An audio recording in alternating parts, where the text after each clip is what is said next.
Boa tarde, graça e paz de nosso Senhor Jesus Cristo. Bom e maravilhoso é falar das maravilhas divinas, das maravilhas do Senhor. Bem, nessa tarde maravilhosa, nessa tarde chuvosa, eu trago uma palavra do Senhor de um livro que pretendo lançar um dia que foi feito em 20 de 11 de 2010. Está aqui um daqueles meus milhares de caderninhos com muitas mensagens bíblicas, com muitos artigos.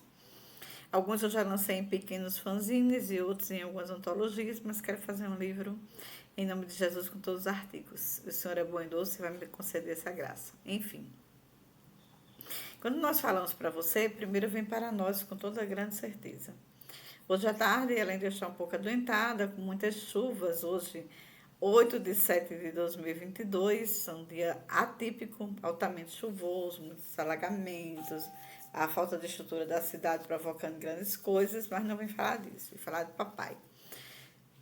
Me deixou em casa, demorou, nem pude trabalhar, nem pude ir para a faculdade, estou aqui falando com vocês e para não ficar ociosa, além de ter estudado bastante, fui ler a palavra do Senhor e rever alguns artigos, então estamos aqui falando.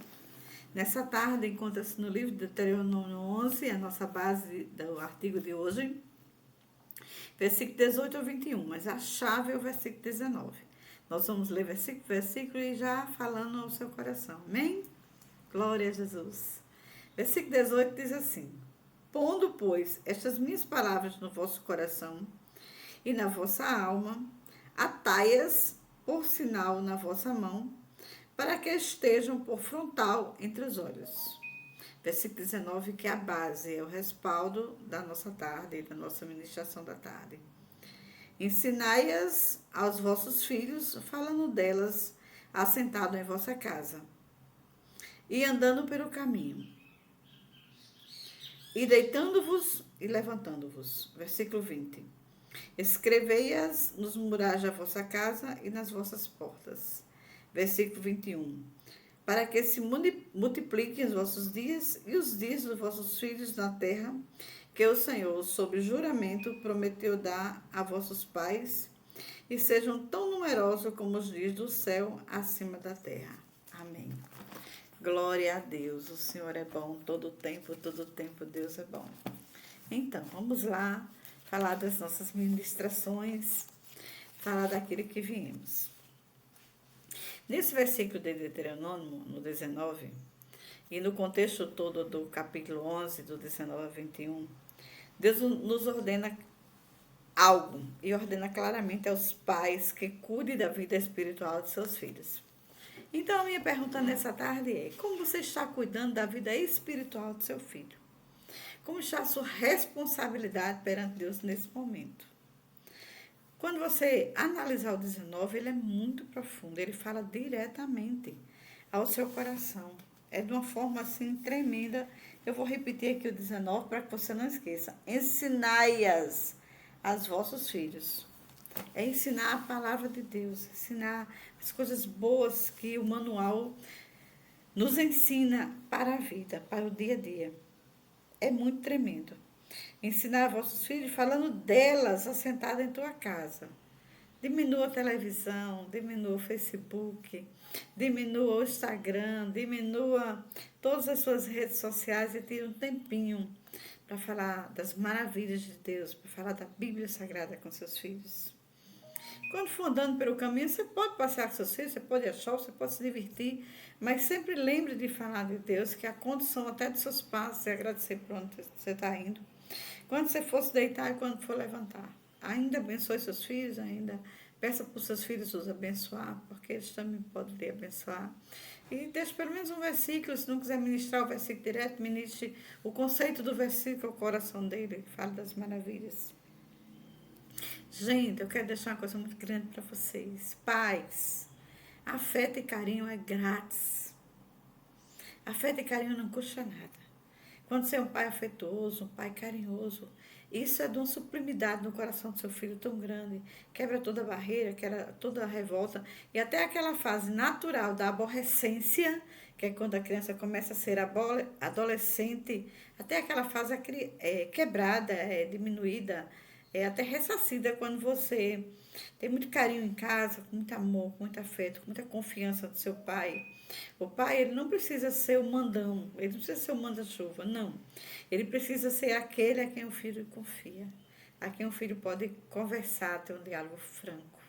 Você precisa ser o melhor amigo do seu filho, para evitar que a rua destrua o seu filho, para evitar que amigos do colégio, amigos do tráfico, amigos gerais destruam a vida do seu filho. Então você é o melhor amigo do seu filho, amém? Receba no seu coração isso. Não diga negatividades, não diga palavras negativas para o seu filho. Você não presta para nada.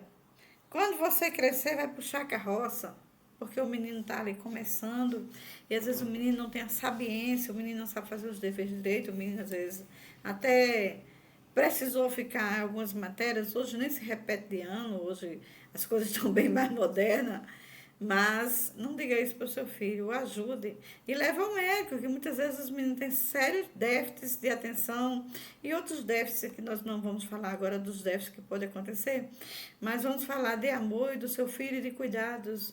E leve o menino ao médico quando você vê que o menino tem algumas dificuldades, que com certeza o médico vai indicar se tiver alguma dificuldade ali orgânica, ou da parte emocional, ou da parte psíquica, de uma forma geral, ele psicológica até, ele vai indicar o médico e vai indicar a condição. Esse aí não vai dar nada para a vida. Gente, você está botando um decreto sobre o seu filho. Porque além das palavras ter poder, a palavra do pai tem muito poder. Porque a autoridade paterna, ela é algo muito forte no reino do espírito. Desgraçado, gente, essa palavra é pesada demais para se dizer com um filho.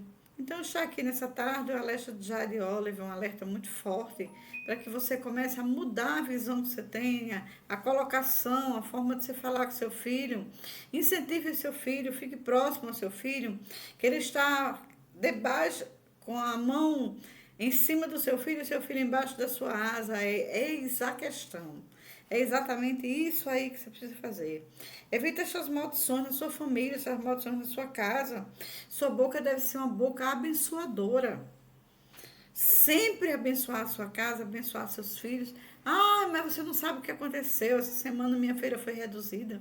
Essa semana não tinha nem quase nada em casa. Pois é, essa é a questão. Você é o abençoador. Você é o dono e a dona da sua casa. Você é o provedor e a provedora da sua casa. Abençoe os seus armários.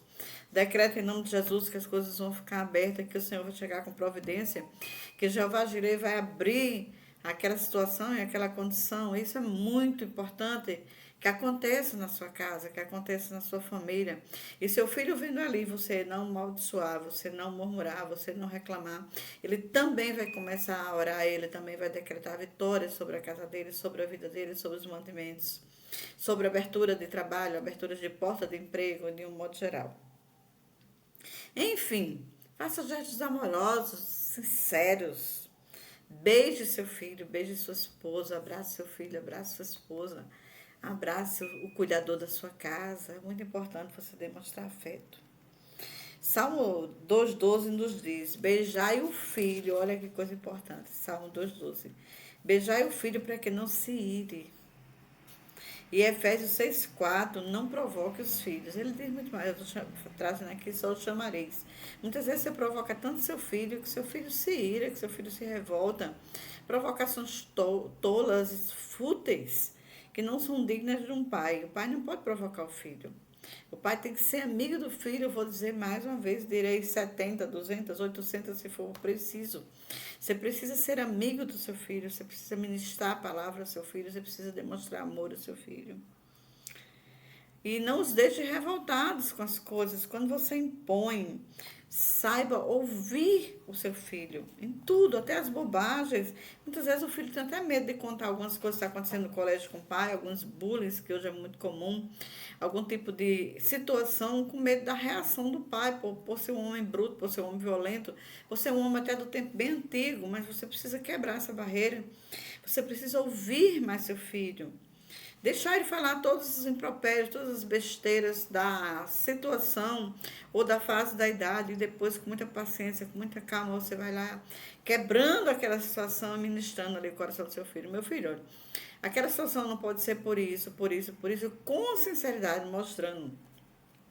Se você era uma pessoa que tinha muito dinheiro em certa fase da sua vida e de repente você ficou com pouco dinheiro, sua situação financeira já não é tão boa como antes, que é o caso de N pais Brasil afora, até porque a nossa situação geral no Brasil hoje é uma situação diferenciada. Você não pode dizer para o seu filho, eu não dou, você só está pedindo isso, aquilo, outro, ou prometer uma coisa que você não vai poder cumprir. Dizer amanhã eu compro, depois de amanhã eu compro. Não. Seu filho é preciso uma sinceridade imensa para com seu filho. Você tem que dizer ao seu filho: meu filho, antes eu lhe dava tudo o que eu podia porque eu tinha. Agora eu vou dar tudo o que eu posso dentro do meu contexto, dentro da minha nova situação, dentro da minha responsabilidade, porque você tem responsabilidade com água, com casa, com luz, com colégio, com tudo. Tudo que uma casa, um lar condiz, você é o responsável e corresponsável consigo mesmo. Como é que você vai prometer uma coisa caríssima que você dava no passado ao seu filho, que se hoje você não tem condições? Se você continuar fazendo isso, futuramente seu filho vai roubar para ter. Se futuramente você vai começar a dar uma situação que você não tem condições financeiras, e vai chegar um dia que vai extrapolar, vai chegar um dia que você não vai ter, seu filho vai se revoltar. Então, se você contar essa situação a ele com muito amor, com muito carinho, dizendo que quando as coisas melhorarem, quando as vacas começarem a ficar gordas, a situação volta. E às vezes, quando a gente tem muito, a gente esquece a responsabilidade, né? E a gente me dá coisa demais, até além da conta, coisas que não é preciso para aquela época, até um pouco de exibição e de até um pouco de gabulice mesmo.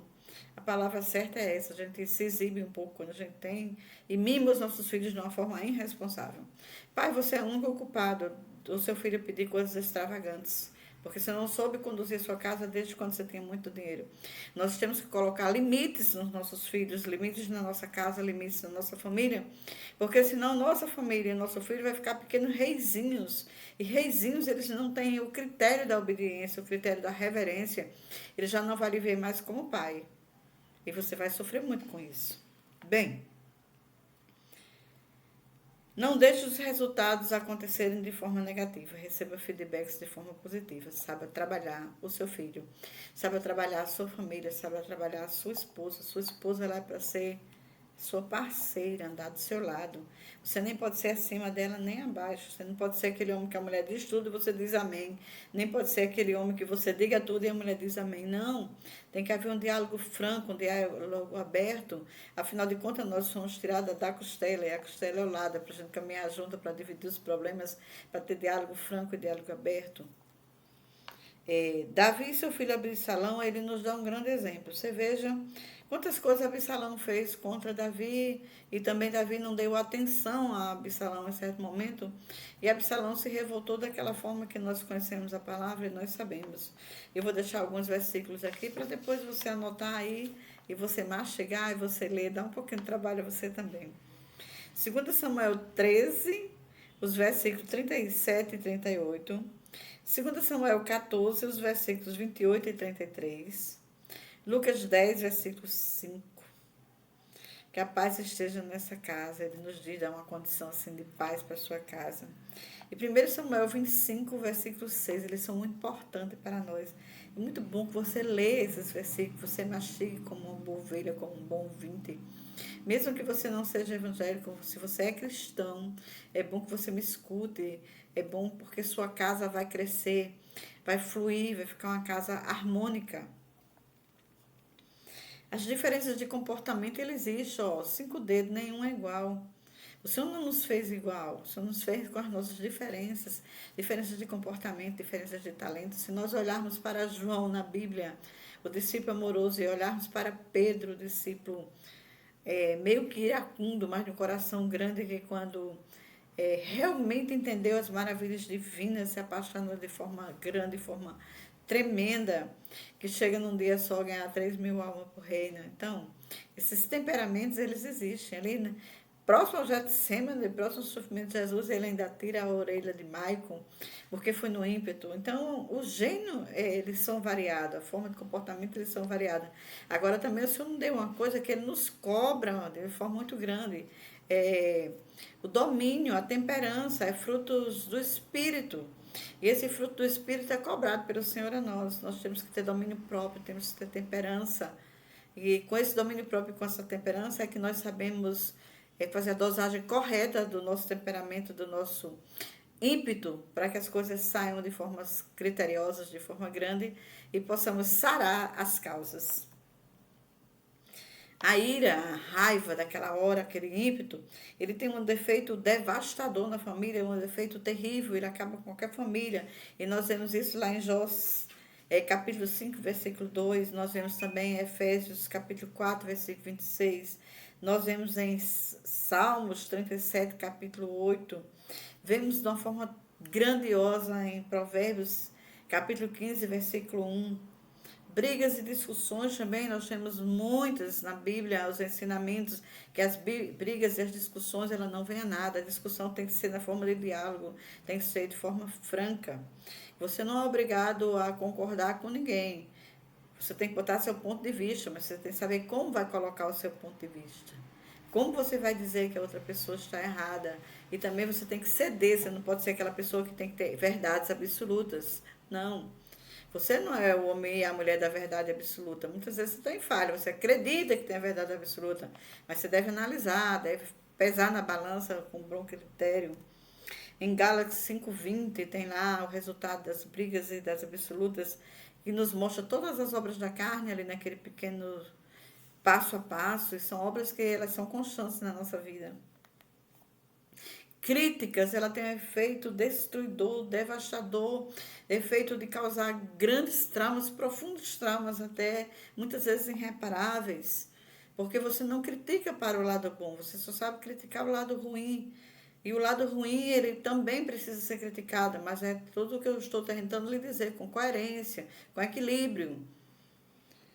E ali nós vemos vários versículos, como eu vou deixar aqui para vocês, 2 Samuel 6, os versículos 14 a 16, os versículos 20 e 23.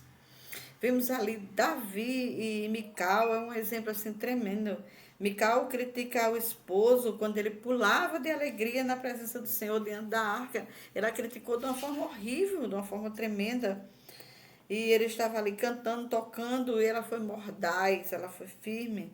E você já tem agido desse jeito, criticar alguém mordazmente, a ponto de ferir a pessoa, a ponto de aniquilar aquele ser humano?